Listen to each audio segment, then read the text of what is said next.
Welcome to another edition of Politics and Right. I'm Egberto Willis, your host. I'm here with Arturo Dominguez. Arturo wrote a provocative article that really kind of got me into saying, I've got to speak to this guy. White Latinos don't exist. Wannabes do. First of all, why did you write the article? Well, the intent was to try to reach out to, the racist element in the Latino community, and particularly my own, as a Cuban, we experience that. We see a lot of it in the Cuban community. And, it's unfortunate. When it comes to addressing racism, I take a pretty direct approach. When I wrote White America Needs to Chill last year, I got similar backlash from, the racist delegation of the white community over there. And, I still get backlash from that article. But, it is what it is, and it needs to be called out. That's how I feel about it. However, as far as the headline goes, man, it's regrettable. In hindsight, I think we would be having a much different conversation if the headline read, "Racist Latinos need to chill." You know what I mean? Because it created a context that I didn't anticipate. And I mean, I guess the blessing in disguise is we're having some deep conversations about a lot of things, including racism in the Latino community. So, my thinking behind whiteness in the Latino community is that, to me, race is a construct built by white supremacy. Right. We all know this, right? And that's not to say racism and colorism aren't real, because they are. Racism and color, white folks, I mean, across the board. And, when I tried to address the white Latinos in particular, because there's a sense there that, and particularly I tried to address the Latinos that shed their identity for the sake of whiteness, and that's particularly who I was trying to target. I mentioned it, I don't know, 7 times. I said, if you're a Latino who, shed your identity and align yourself with this, bigotry or anti-blackness and stuff like that. I mentioned that 7 times in the article because that's kind of who I was going for.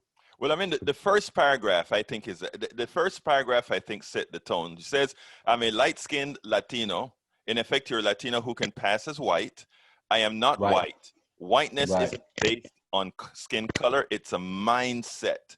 And I think that first 4 sentences says it all. A thought process based on the superiority within American and Western European societies. Whiteness is not welcoming to people like me, despite my looks. My last name doesn't allow me all of the privileges white Americans enjoy. My appearance, however, can sometimes prevent me from being profiled by police. That is until they run my plates and or see my name. I'm going to tell you something that was interesting, because just before I read your article, I was cycling with my Colombian friend. He lives close to me, and we were talking, and we're talking in Spanish, and we're doing our thing. And I looked at him, and we happened to get on to the stuff about Latinos, right? And I just looked at him and I said, yes, hermano, but remember this. When you're going around Kingwood, where the place that I live, you don't talk. It's fine, because as far as they're concerned, you're a white man. Mm-hmm. Myself, even though I can speak Spanish without an accent and English without an accent, but immediately folks see who I am. Right. So we have to understand that. And he kind of looked back and he's like, yeah, I guess so, huh? I guess so. Because like you, he doesn't see himself as white. He sees himself as Latino. So neither one of you are the wannabes in the supremacy, which is something I thought your article was important in pointing out. In other words, try to be like me. Try to see the world through my eyes. Go ahead, Arturo. And that was kind of the approach I took. And again, because of that headline, I think it just provided a whole different context. And those first two paragraphs that you just read, you know, one of the biggest criticisms about the article is those first two paragraphs. I've been accused of, you know, comparing, you know, like trying to compare what Latinos have to go through to what Black people have to go through. And some people even accuse me of trying to say that, you know, we go through all the same things. And that's not what I was, you know, not what I was trying Mm-hmm. to say at all. What I was trying to do is point it out to the privileged Latinos like me that you may think you have it made because of your, you know, your skin color, but at the end of the day, when you go buy a car, you're going to probably have to pay a bigger down payment, probably going to have a higher interest rate. You know, finding housing can be problematic, you know, because, you know, I've got into a discussion on Twitter the other day, and I've been in Texas for 30 years now, almost 30 years. And since coming here, I've the only people I've ever been able to rent a house from were Mexican landlords. Every house that I went to rent, you know, white couples and stuff like that, we were pretty much dismissed right away. You know, we walked out, you know, hey, you know, they show you the house, they go through the motions, but we never get approved for any house ever. And that is And because that's of your last name, not because of sure, how you right, look.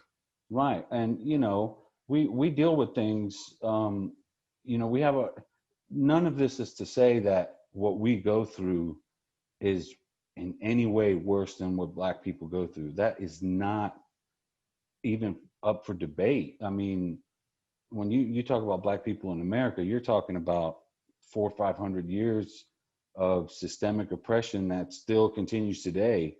It just evolves as we move forward, and a lot of times it's disguised as progress. You know, like the 1994 crime bill. You know, back then, even the Black community, the Latino, everybody wanted something done about crime. Everybody thought that the crime bill was going to be a solution. Here we are, you know, decades later, looking back, going, you know, damn, that bill really did some harm.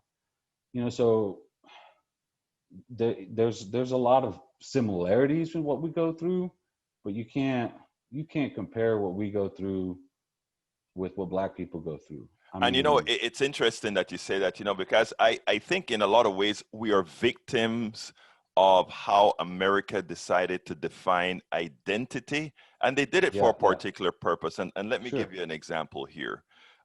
When I walked into America, I came originally from Panama, Central America. When I walked into America, I was assigned immediately several identities, right? I'm Right, from a Latin country, so I am Latino. I have Caribbean roots, so I'm Caribbean. And as far as my look here in America, it seems African American. I actually use the word black for me because that's who I am, a black man. But what's right, interesting, right, is it creates sort of an ostracization not only from the white community proper, but from the Black community as well. Let me give an example. I have a friend who does Afro Latino teachings, right? And what she finds there is pushback from all sides. There's a pushback from the Latino side. There's a pushback from the Black side. There's a pushback from the white side. And she sits down and she says, you know, it is interesting because by creating that identity Latino in America, it was nothing more than a catch-all where we put everybody else, right.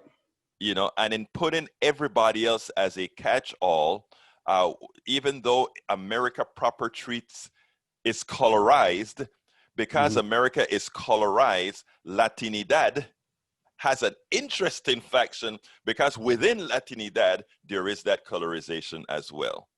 Right, right. And then, you know, and then there's the issue of that word, Latinidad. That Right. came up. That came up a lot. Let's And hear about that. Yes. so, you know, a lot of people mentioned how it's, you know, and I actually looked it up because apparently this is a blind spot for me. I Right. wasn't aware that Latinidad had been canceled. So, you know, I looked up some essays last night. I read probably 3 or 4 of them, and all of them were dated last year. So apparently it was canceled last year. And I guess I didn't get the memo. I don't know. But Let me But stop you a second. I want to stop you a second here because I don't buy into the cancel thing. Let me tell you what I mean by that. right, I'm a right. left-wing liberal, left-wing Hmm. progressive. I don't Okay. buy into the cancel stuff of somehow Latino, Latina is cancel and now it has to be Latinx. If I'm speaking about a Hmm. woman, I spell Latina. For me, if it's a man, it's Latino. If it's the plurality of it is, I am not going to, because I Right. use Latino, Latinas, and Latinx interchangeably, I'm not going to let that be the debate. Right, right. And I use them interchangeably too. And I'm with you. I'm leftist. I'm not real big on the cancel culture either. But when it comes to Latinidad, we've been using the word, in academia and since like in the '80s, early '80s, somewhere in there. And the concept behind it was to try to bring us all in as one, taking post-colonialism, immigration, and trying to bunch us all into one. And I guess for 20, 25 years or whatever, it was acceptable. But the essays that I read, I found them profound because they mentioned how using Latinidad does leave out Afro Latinos and indigenous Latinos and stuff like that. And some people made some good points. So where I'm at now with that, as far as like use it, don't use it, I may not use it just to avoid any more issues with it. But um, is it a blind spot? I haven't figured that out Well, yet. it's I'm kind of definition. on the fence there. I think it's definition, right? I Right. find what I find a lot of times is, and this is a little bit off topic, Arturo, Okay. but I find that a lot of the intellectuals that are looking into word mangling and word progression and all those things, it's like Right. they need to go out there in the field and do some work, bringing people together and talking to people and less writing. In other words, you are writing and you're doing other things. I'm doing my show and I'm making sure to interact with people and all of that. Right. Some people sit down and just analyze concepts in sort of in the ethos and not in Right. where things are reality. I go into the barrio and I start talking about Latinx. Half the barrio doesn't know what Latinx is. Right. Right. And I guess what you're describing is what I describe as from the street level. Um, you have academia, and Right. everybody uses the ivory towers analogy, and they're in their offices analyzing, like you say. But you know, from the street level, it's an entirely different perspective.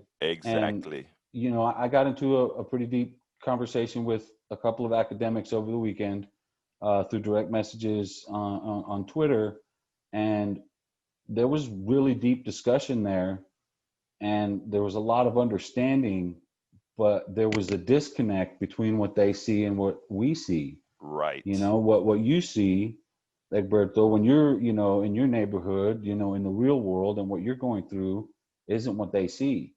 And so a couple of them were interested in possibly collaborating on some things.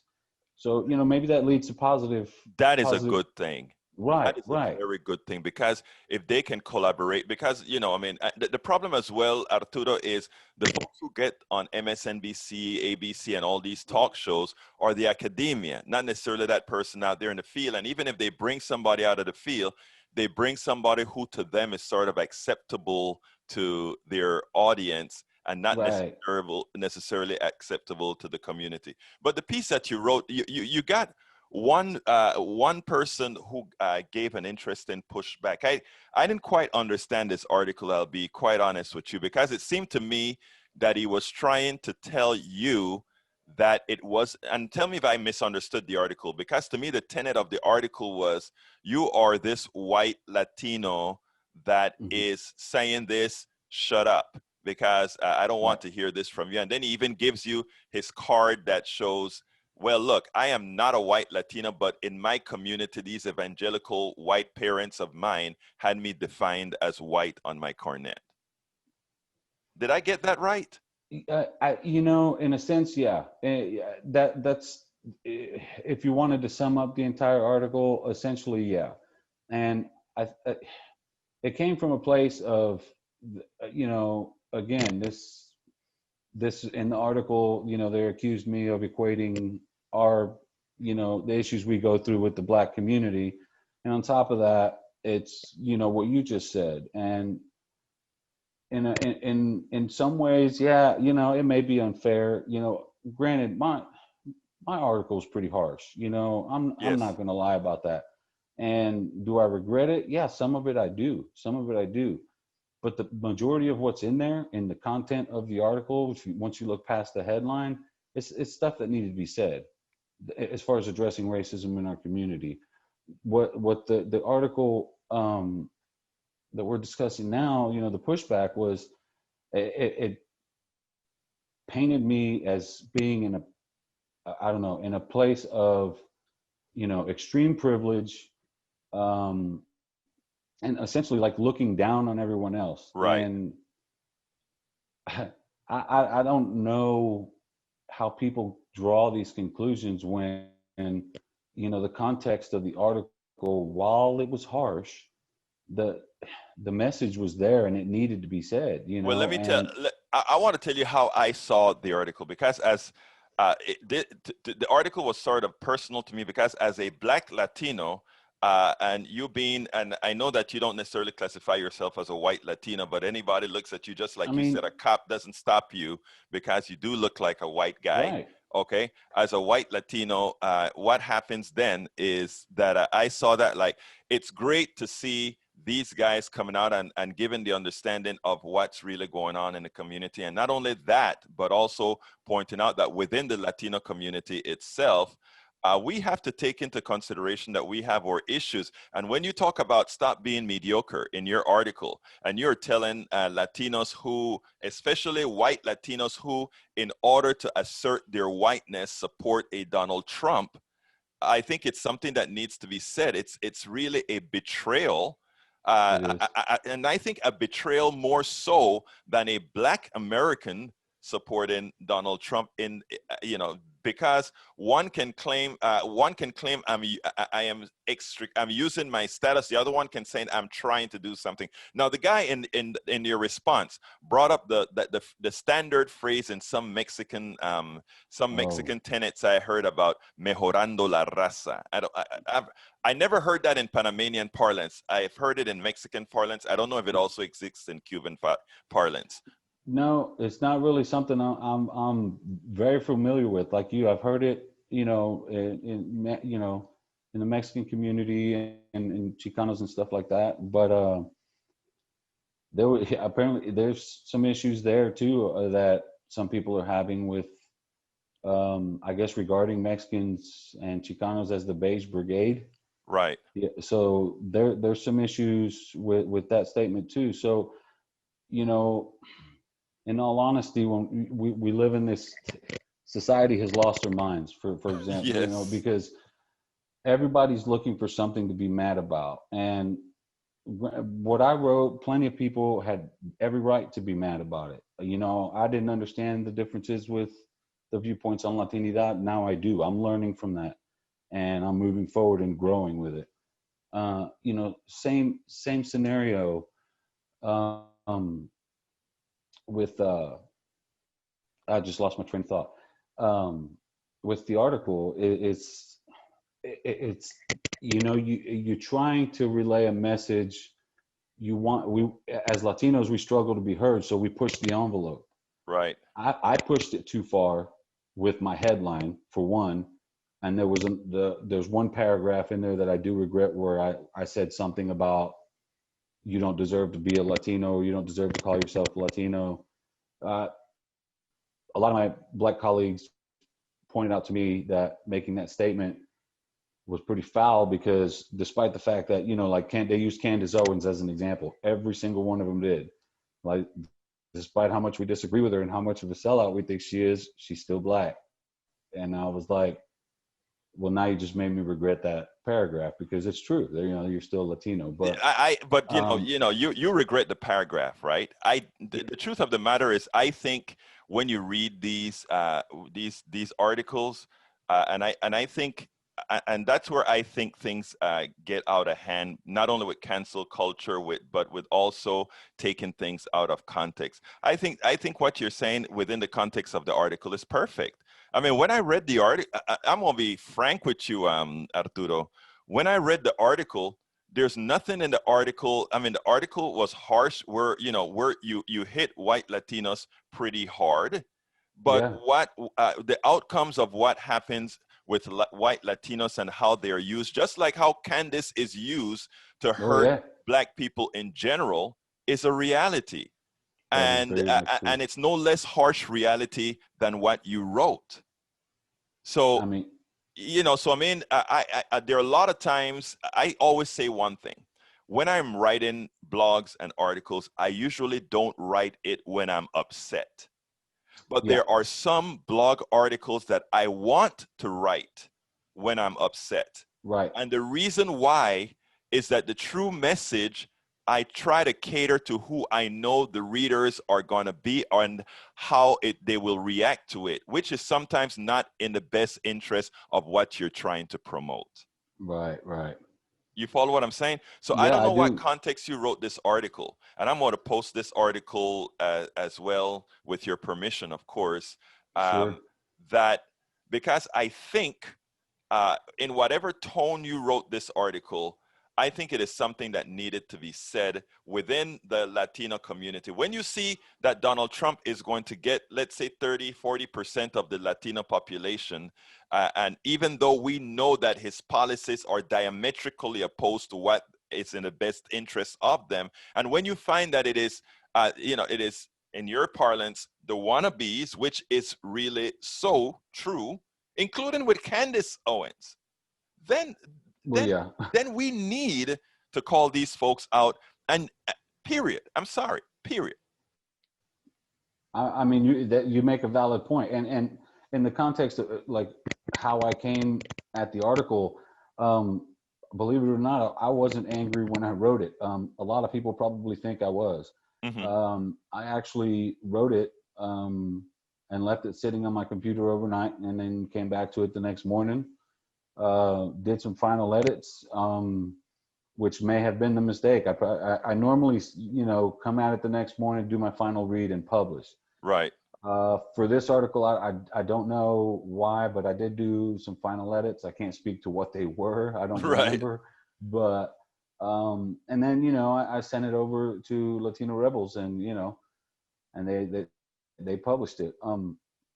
Yeah, I mean, do I have some regrets about some of the things I said? Yeah, sure. I do, and I to the people that I offended, I apologize, because that's just, I didn't anticipate that happening. But with that being said, the discourse surrounding the article is not just about racism now.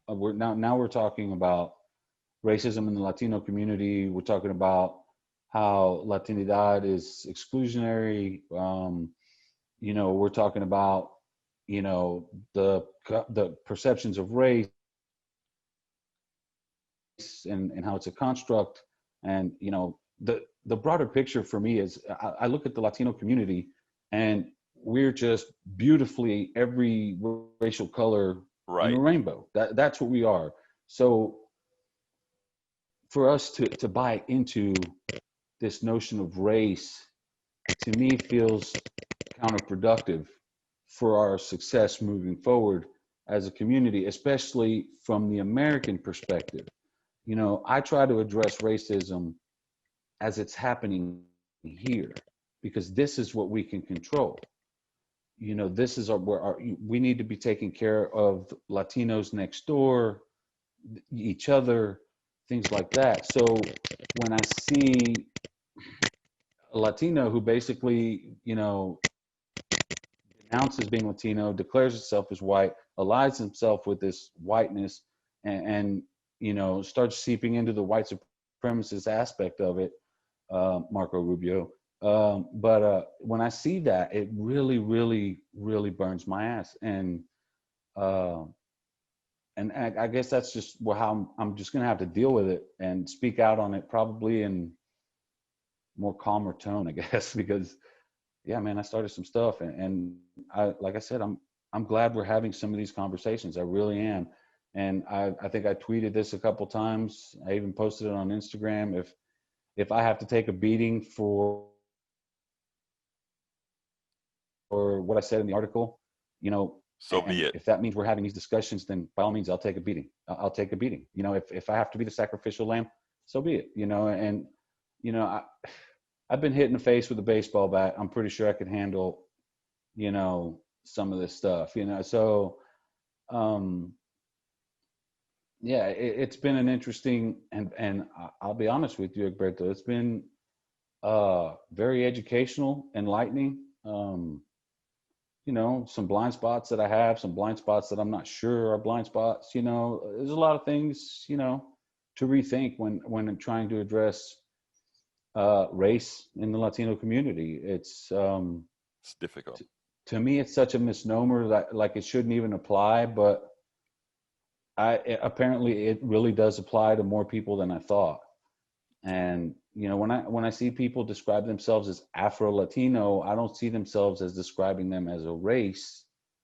I see them as describing them as, you know, an African, you know, partially African part of our culture, of the Latino community. The U.S. sees us as one. You know, we're the Latino vote. You know, where everything is Latino, Latino, Latino. So a part of me wants us to embrace that and use it for our collective power. And in order for us to really do that, we have to shed the race issue. And if you really want to dismantle race, you go to its core and you start telling people that, look, man, whiteness is bull. You know, whiteness is in America, whiteness is white supremacy. In Latin America, whiteness is white supremacy. America supports the white supremacist rulers down there. We saw what happened in was it Honduras or you know, Guatemala, I mean, Honduras, you name the you Central name American it. country. If an indigenous, you know, somebody with indigenous roots gets in the office, the United States does everything in their power to remove them. And if we can end white supremacy here in America, where we're a collective, and bring that power together, get more people in office, get more, you know, more people in power, maybe we can, over a couple of generations, change the policy to be more equitable, you know, in Latin America. Because, you know, I don't consider Latin America foreign policy. They're right there. You know, that's not foreign policy.